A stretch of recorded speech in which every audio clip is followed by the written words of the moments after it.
Chapter 34 The Cabin Table. It is noon, and Doughboy the steward, thrusting his pale loaf-of-bread face from the cabin scuttle, announces dinner to his lord and master, who, sitting in the lee quarter-boat, has just been taking an observation of the sun, and is now mutely reckoning the latitude on the smooth medallion-shaped tablet reserved for that daily purpose on the upper part of his ivory leg. From his complete inattention to the tidings, you would think that moody Ahab had not heard his menial. But presently, catching hold of the mizzen shrouds, he swings himself to the deck, and in an even, unexhilarated voice, saying, "Dinner, Mr. Starbuck," disappears into the cabin. When the last echo of his sultan's step has died away, and Starbuck, the first emir, has every reason to suppose that he is seated, then Starbuck rouses from his quietude, takes a few turns along the planks, and after a grave peep into the binnacle, says with some touch of pleasantness, "Dinner, Mr. Stubb," and descends the scuttle. The second emir lounges about the rigging awhile, and then slightly shaking the main brace to see whether it will be all right with that important rope, he likewise takes up the old burden, and with a rapid "Dinner, Mr. Flask," follows after his predecessors. But the third emir, now seeing himself all alone on the quarter-deck, seems to feel relieved from some curious restraint, for tipping all sorts of knowing winks in all sorts of directions, and kicking off his shoes, he strikes into a sharp but noiseless squall of a hornpipe right over the Grand Turk's head, and then by a dexterous sleight, pitching his cap up into the mizzen-top for a shelf, he goes down rollicking, so far at least as he remains visible from the deck, reversing all other processions by bringing up the rear with music.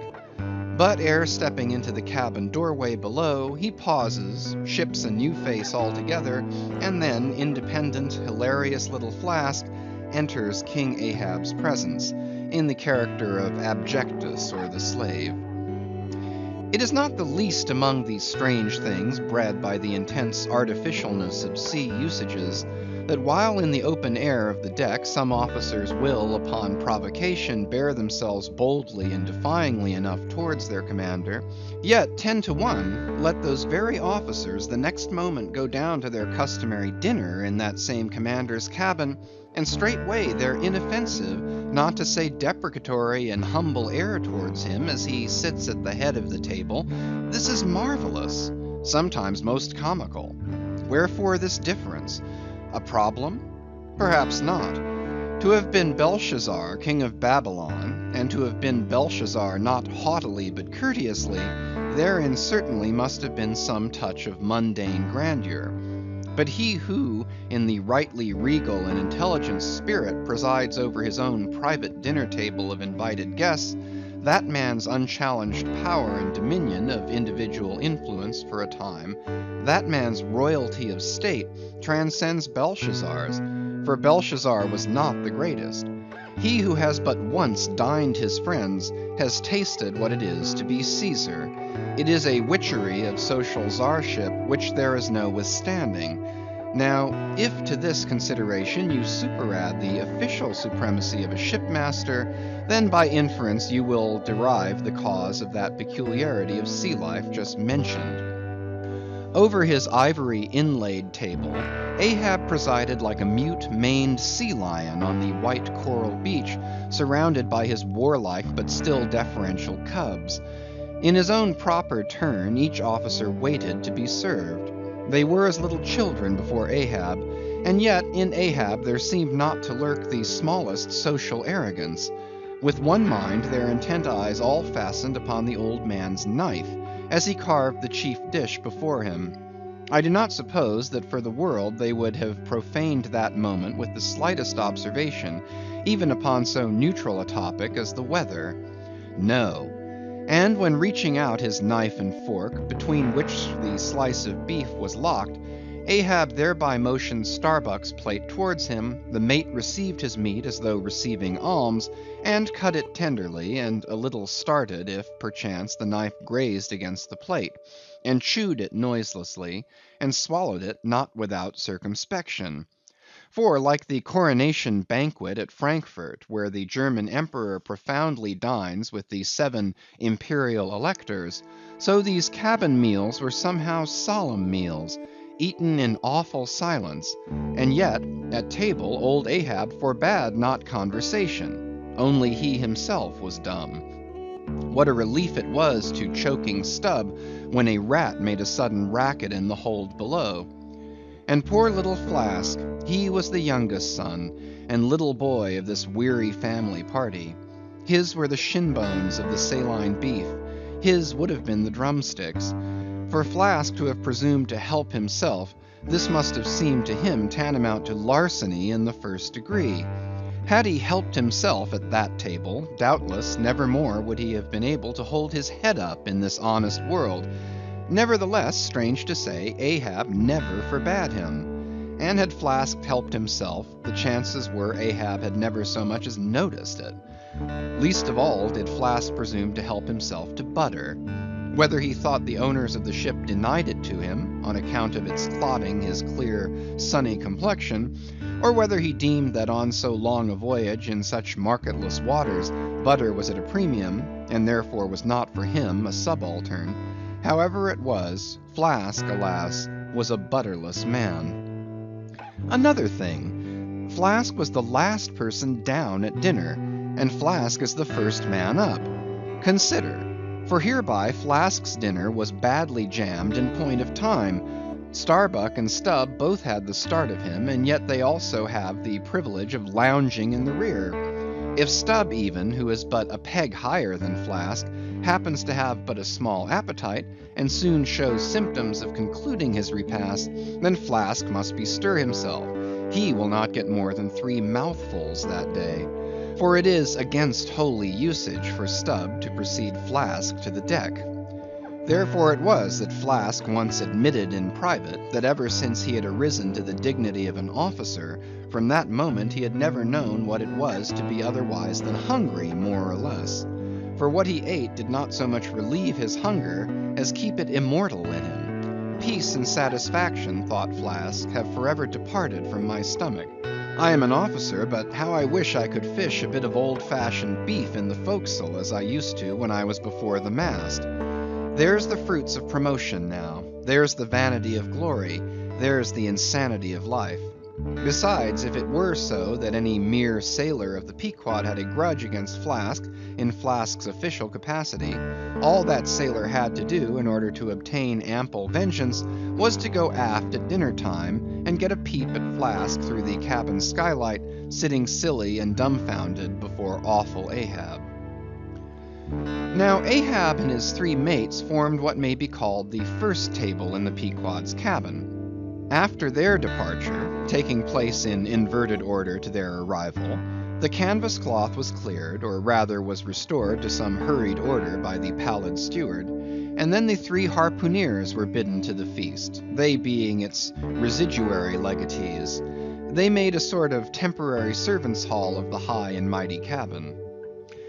In strange contrast to the hardly tolerable constraint and nameless invisible domineerings of the captain's table was the entire carefree license and ease, the almost frantic democracy of those inferior fellows, the harpooneers. While their masters, the mates, seemed afraid of the sound of the hinges of their own jaws, the harpooneers chewed their food with such a relish that there was a report to it. They dined like lords. They filled their bellies like Indian ships all day loading with spices. Such portentous appetites had Queequeg and Tashtego, that to fill out the vacancies made by the previous repast, often the pale doughboy was fain to bring on a great baron of salt junk, seemingly quarried out of the solid ox. And if he were not lively about it, if he did not go with a nimble hop, skip, and a jump, then Tashtego had an ungentlemanly way of accelerating him by darting a fork at his back, harpoon-wise. And once Daggoo, seized with a sudden humor, assisted Doughboy's memory by snatching him up bodily and thrusting his head into a great empty wooden trencher, while Tashtego, knife in hand, began laying out the circle preliminary to scalping him. He was naturally a very nervous, shuddering sort of little fellow, this bread-faced steward. the progeny of a bankrupt baker and a hospital nurse. And what with the standing spectacle of the black, terrific Ahab and the periodical tumultuous visitations of these three savages, Doughboy's whole life was one continual lip quiver. Commonly, after seeing the harpooneers furnished with all things they demanded, he would escape from their clutches into his little pantry adjoining, and fearfully peep out at them through the blinds of its door till all was over. It was a sight to see Queequeg seated over against Tashtego, opposing his filed teeth to the Indians; crosswise to them, Daggoo seated on the floor, for a bench would have brought his hearse-plumed head to the low car-lines, at every motion of his colossal limbs making the low cabin framework to shake, as when an African elephant goes passenger in a ship. But for all this, the great negro was wonderfully abstemious, not to say dainty. It seemed hardly possible that by such comparatively small mouthfuls he could keep up the vitality diffused through so broad, baronial, and superb a person.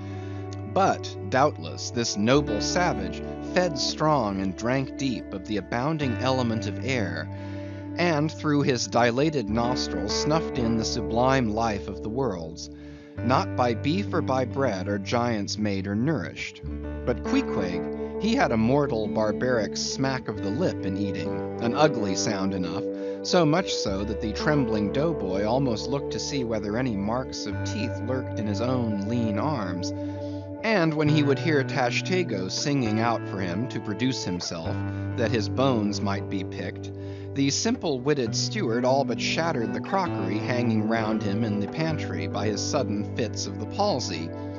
Nor did the whetstone which the harpooneers carried in their pockets for their lances and other weapons, and with which whetstones at dinner they would ostentatiously sharpen their knives, that grating sound did not at all tend to tranquilize poor Doughboy. How could he forget that in his island days, Queequeg, for one, must certainly have been guilty of some murderous convivial indiscretions? Alas, Doughboy, hard fares the white waiter who waits upon cannibals. Not a napkin should he carry on his arm, but a buckler. In good time, though, to his great delight, the three salt sea warriors would rise and depart, to his credulous, fable-mongering ears, all their martial bones jingling in them at every step, like Moorish scimitars in scabbards. But though these barbarians dined in the cabin, and nominally lived there, still, being anything but sedentary in their habits, they were scarcely ever in it except at meal times, and just before sleeping time, when they passed through it to their own peculiar quarters.